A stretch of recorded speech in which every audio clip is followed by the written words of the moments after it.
I don't like doing my own home repairs, and when I made some videos that honestly show how much I don't like it, they seem to help a lot of other guys like me. So I thought it would be good to make this new set of videos. Guys like me have a million questions for the progressive activists that we see on the news, but nobody on TV ever asks those questions. On CNN, the host probably agrees with the activists, so his questions are weak. And on Fox News, the host just tries to make them look bad.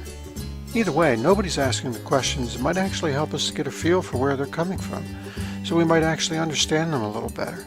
It's no surprise that people who disagree over politics are so angry at each other nowadays. So right before Christmas, me and my brother, who is himself progressive, we drove around the West and did our own interviews. We drove to 22 cities and interviewed dozens of people who support progressive causes to ask those questions that are never asked. We're not trying to change their mind or make them look bad. We just want to understand where they're coming from. These folks were brave, considering what can happen nowadays if you say one wrong thing on YouTube. And we talked about a lot of really sensitive subjects. So just leave right now if these conversations might offend you. If you stay though, I think you'll hear some things you've never heard before and have a better understanding of your fellow Americans. I did. From Salt Lake, we went to Ogden, Utah, where we met with Angela Urrea, a political activist and a veteran U.S. Army combat communications officer. Can you introduce yourself? Tell us where you're from and what kind of work you do or what kind of activism you do. Okay, my name is Angela Urrea. I'm from far west Utah, which is a suburb of Ogden, and I'm a political activist currently working with Indivisible Ogden and the Democratic Party. I'm from an immigrant family. My family's been on the continent since 1521. We're a border family, coming back and forth across the border for centuries. We're currently United States citizens, and I have relatives that live in Mexico. I'm very concerned that we still be allowed to travel freely, visit our relatives, that children brought here as kids with no say-so are being treated as criminals. They've grown up in this society, they love this country, they want to work here, contribute to society, and yet for some reason the politicians only see a skin color and not the person. Okay, what would be the goal for you for a perfect, border/immigration status? What's the goal you'd be looking for? My goal would be to have open borders. Mexico is one of our largest trading partners, and yet we treat the citizens of Mexico as third-class citizens. There was legislation introduced in the Senate in 2013. It was a bipartisan bill. The group of 5 senators came up with this, including Ted Cruz and Orrin Hatch, my own senator. And then all of a sudden, the Tea Party came along and said, no, we're not going to support this. And it died in the House. John Boehner wouldn't even bring it up for a vote, and it languishes in the House to this day. I'm not sure I understand the reasoning why a bill that passed with 99 votes in the Senate died in the House. It has everything that the Senate was looking for. It included a pathway to citizenship for DACA, which are undocumented children brought here by their parents. It has a pathway to citizenship for people who've been here for at least 10 years. For the life of me, I don't understand why it's not passed. Well, I believe that that an open borders position, it's something well worth defending.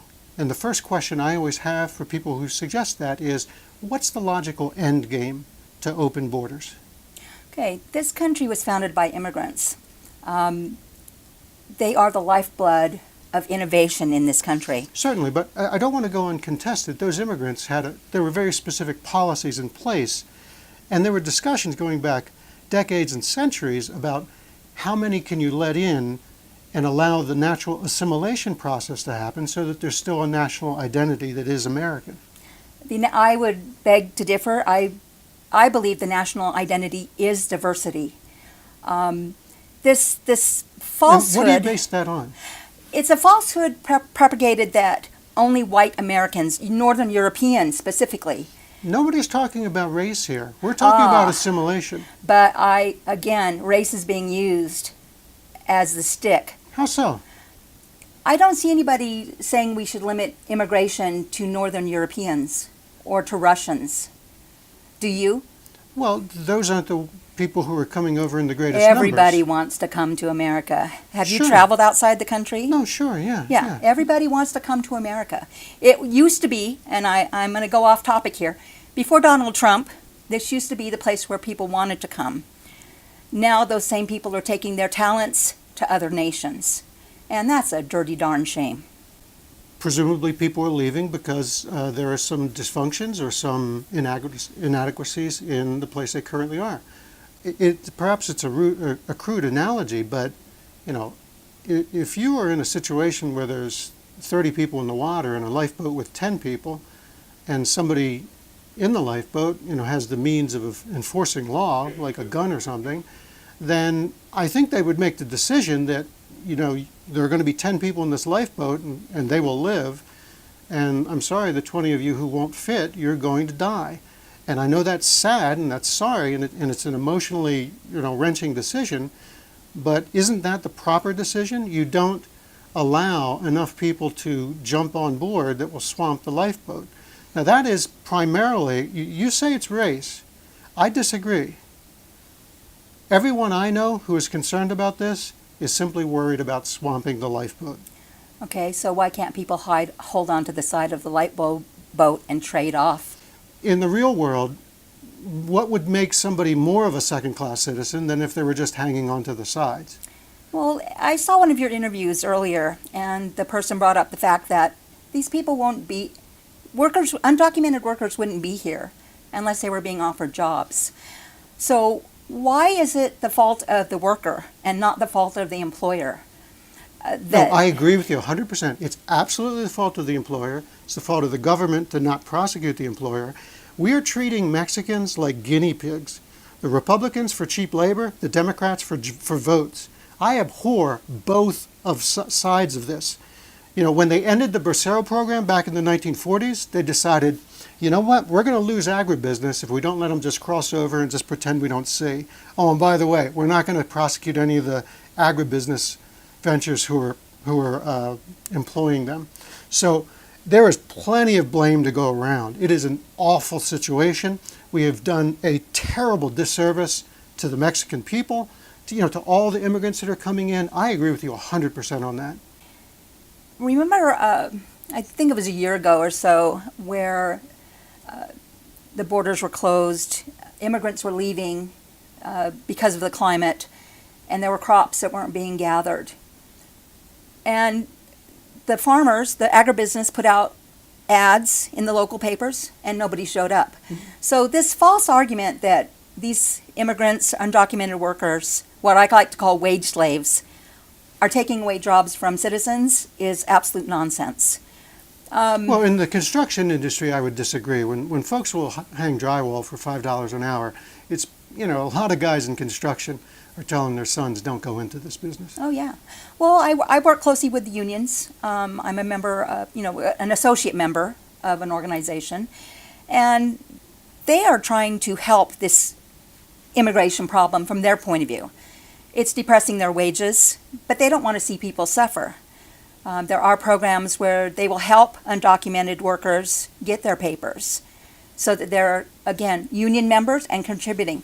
You stated that the Democrats are exploiting these voters. Well, the point of fact is a lot of Latino voters are conservative.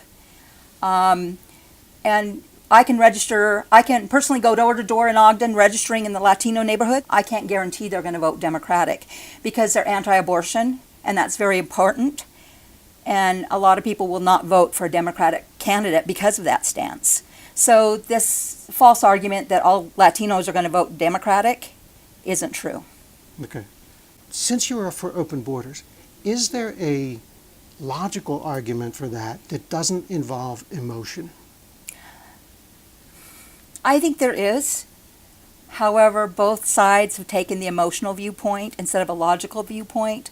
I get very heated on the subject. You mean like the conservatives are taking the emotional, like they're terrible people, they're rapists, right, they're right. This and that, right? Okay. And the other argument is everybody's decent, good, and they're not going to do any harm. Again, under the current program, everybody's supposed to undergo a background check. The problem with that is, right now, most of Latino immigrants are not from Mexico. They're from countries that are being inundated with gangs, El Salvador, the Central American communities. Those police networks don't have sophisticated background checks to do. So it takes longer, for somebody to go to a file and look through, whereas in Mexico there are computerized systems. So yes, there are programs in place to do background checks. Nobody gets in legally who hasn't gone through a background check. Yeah, I think you're answering a different question. And maybe I didn't express it well. What I mean is, just the fact that you want to allow people in.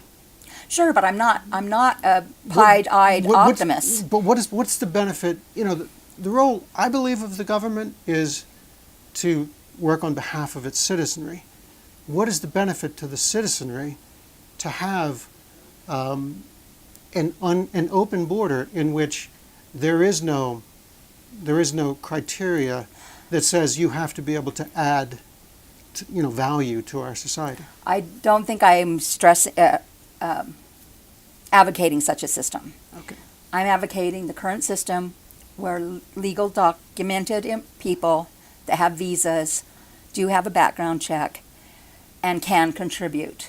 Now, who's to say the person flipping burgers at McDonald's for $7.25 an hour isn't contributing to society? Sure, but I would argue if we had full employment, then they would not be doing any harm to society. But since we don't have full employment, I think they do add harm because they're taking away jobs from the citizenry. Okay. Here in Utah right now, unemployment is 4.1%. I defy you to drive up and down Washington Boulevard right here in Ogden and not find a help wanted sign. Are you confident in those numbers? Because you know the shenanigans they do where they don't count if you're not looking anymore. Yeah, in Utah we're run by ultra-conservatives, and they're pretty strict on those things. I really want to stay away from, it sounds silly, but I want to stay away from facts, because we could be chasing rabbits all day long trying to track down facts. You'd have yours, I'd have mine. Just conceptually, and I guess I started that by saying if we didn't have full employment, so I'm sorry, that was my mistake. But you as an advocate for immigrants, believe that there's a net positive to the country and to the world by letting people in. Of course it would be nice, I'm glad that they let my grandfather in, right? But they let him in, and then it was 10 years later they brought his family. So he had to just demonstrate a lot, it was a very high hurdle. That's what worries me now, is that the hurdle's not that high. I understood you to say your grandfather was from Italy? Italy, yeah. Okay. Yeah. There's a difference when the border is right crossable.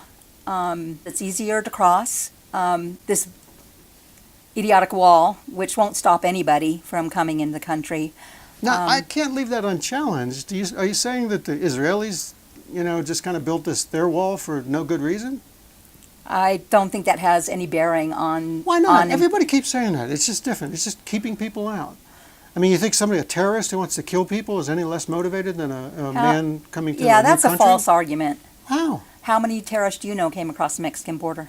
No, I'm talking about Israel built a wall, terrorism went down tremendously. You should see the wall. It's like 40 feet. It's the barbed wire. It's amazing. Israel's a police state, and I don't want America to be like that.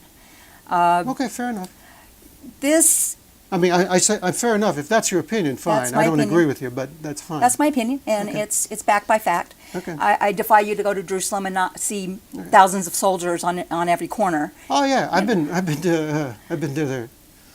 there on business and seen the guys walking around with the Uzis. It's pretty cool. And I don't want to see that here. Okay. As I mentioned in the beginning, my family's a border family. My father lived in Mexico part-time after he retired. And the hassle he got coming across was unbelievable. My father had this gift of appearing to be any ethnic group he decided he wanted to look like. And people thought he was Arab coming across the border.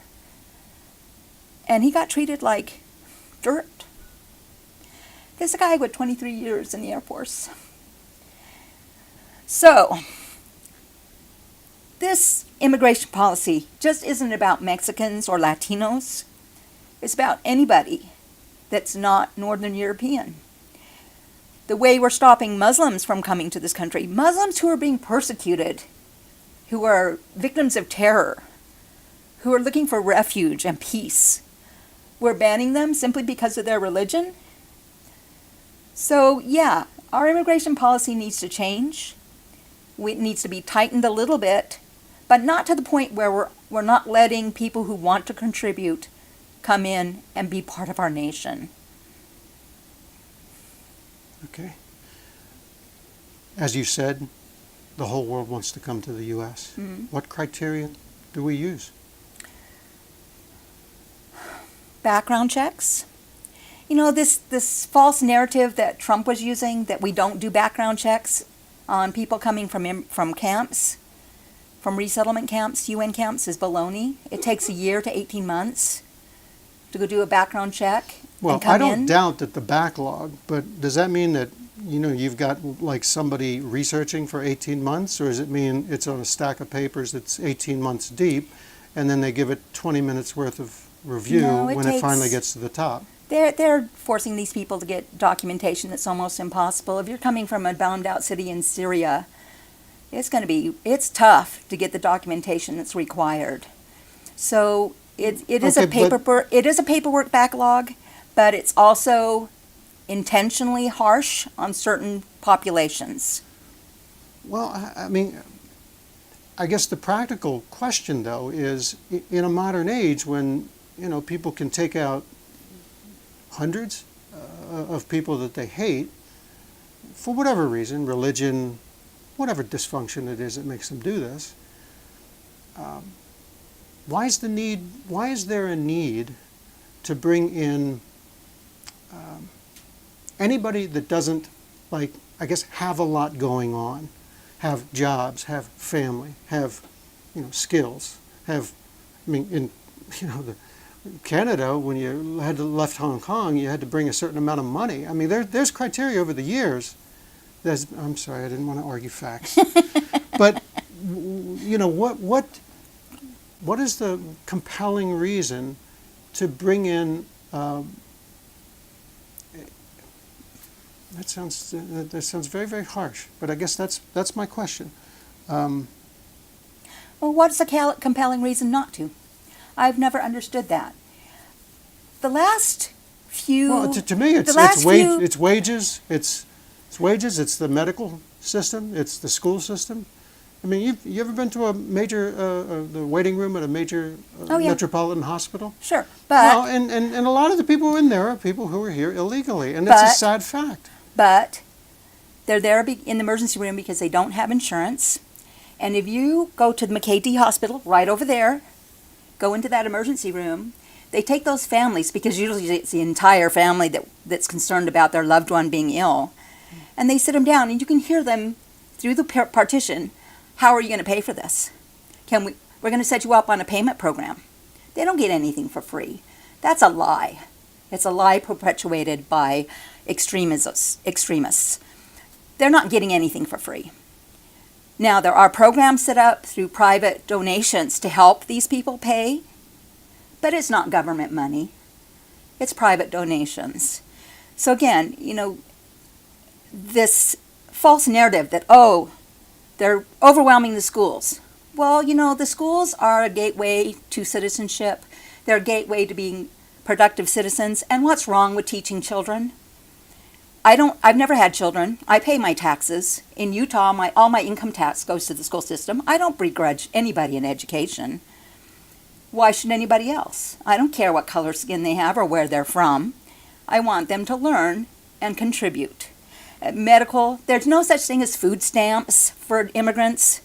They don't have Social Security numbers. Without Social Security numbers, you can't get food stamps or any government assistance. That's another falsehood that's being spread. I work with Catholic Community Services and several immigrant organizations. I've done volunteer work. When refugees from, say, Syria come, they're only given a certain amount of money to survive on for a certain period of time. In that time, they're expected to get housing, jobs, and find transportation. Sometimes they get bus passes, but those are limited, again, for a short period of time. Then they're expected to stand on their own feet and contribute.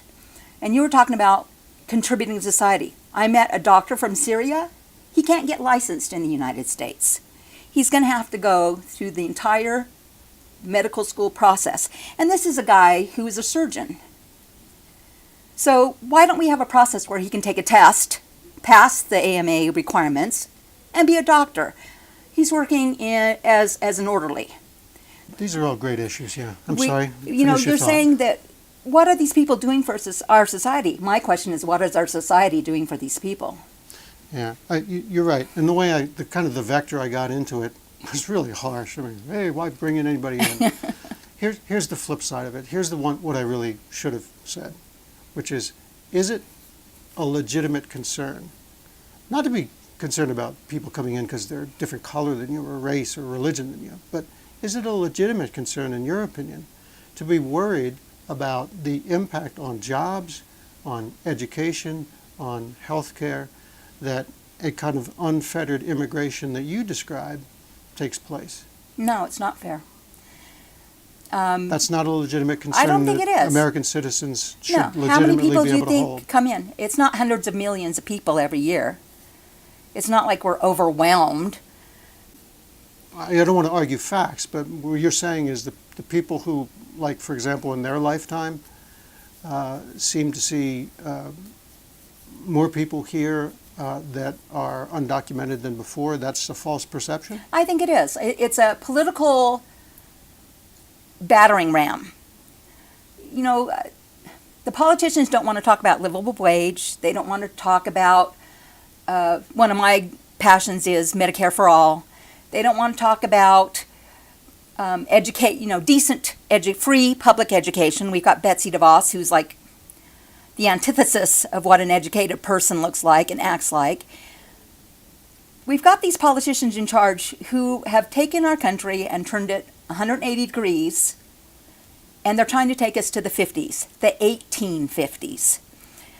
So, yes, I believe all these points that you're bringing up are political falsehoods being used to promote an agenda that's a radical, right-wing agenda. So, if you were to go knock on one of the doors down here and ask people what they think, this is a pretty conservative area. What's your thought on immigrations? Oh, they're doing this, they're doing that, they're taking jobs. And then you ask them, well, how has it personally affected you? They're not going to be able to give you a valid argument. Okay, so you think this is just overblown? Oh, yeah. Okay. Oh, yeah. Okay. I'm Good. a historian, and I've studied this issue for decades. I do it on my own. It's something that interests me. And if you go to the Federalist Papers, there's arguments in the Federalist Papers about immigration, who should be allowed in and who should be voting. So it's not a new issue. It's just being exploited. Okay. In our defense, the folks who do want to go back to the 1850s, wanting to go back to a time and place where families were intact, and okay, No, I get into the whole thing. What I'm just saying is, everybody seems to dovetail these two things. That when we say we want to go back to the make America great again, that immediately means we want to reinstate Jim Crow or slavery or something like that. You really believe that that's how we feel? You think that that's how we feel? You're coming from a perspective of a white male, Yeah. upper middle class. No. Well, you're comfortable, Yeah. right? No. But from a female perspective, for someone who's had to fight, yeah, you guys are nuts. It's just, yeah, it's angering. Okay. Yeah. Well, I appreciate it, and I'm sorry you feel that way. I wish I could convince you that at least I mean, it's like where I grew up. I grew up, there were kids that used the N-word, and they were the ignorant kids. And everybody knew they were the ignorant kids. It's like that now. There's always going to be ignorant people. But it's okay to be ignorant now. Oh, I disagree. Oh. I disagree. We've got, Trump is a blunt instrument. He's like our LBJ. And like LBJ, he's pushing things in a direction we really, really like. I mean, just like he pushed directions in a way that other people really, really liked. So, I'm glad for that. I'm sorry it's so off-putting to see, what he's doing that is just so grates against everybody's sensibilities. Mm. But it is moving in a direction. I mean, I'm a Trump fan. I'm not ashamed to say it, because he's pushing things in a direction that I'm very happy to see pushed. I'm sorry that you feel that way. Well, I'm sorry you feel that racism is part and parcel of that. I don't think it's part of it at all. Sure it is. Look at the Senate. Look at the Senate candidate from Alabama. Yeah. Okay, Yeah. he's the picture-perfect person of one of your Trump supporters. Oh, well, I wish they were all angels, but they're not. And again, we could chase these rabbits around forever if we start focusing in on the real specifics. But yeah, but I really appreciate you sitting down with us and taking the time. Been interesting. Thank you. That ends this interview in our Drive to Understand series. There were several times when I said what I considered facts that she didn't seem to trust, and times when she stated facts that I didn't trust. I don't know how to get past these moments. It's a cliche that a free and independent press is essential for the healthy functioning of our democracy. And you know when we need that the most? During discussions like this, when it would be really helpful if there was a news gathering source that Angela Urrea and I could both trust. I hope you may want to support this series by liking the video and subscribing to the channel. Thanks.